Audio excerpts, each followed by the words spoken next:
नीलम Maithili channel का subscribe करबा के लेल लाल बटन का दबाओ आ तकर बाद घंटी पर क्लिक क के नव नव मैथिली गीतक आनंद उठाओ।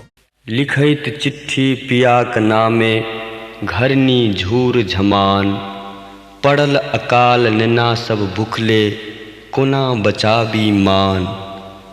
पैंच उधार कतहु नहीं भेटै दुश्मन सगरे गाम, परदेसिया पिया बुझना जाइछ भेल विधाता बाम।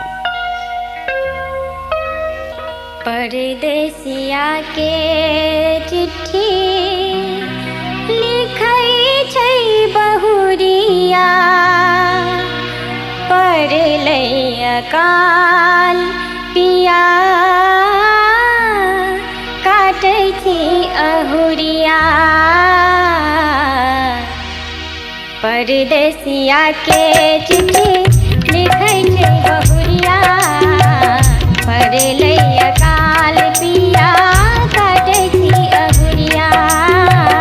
परदेसिया के चिट्ठी लिखै छै बहुरिया, पड़लै अकाल पिया काटै छी अहुरिया।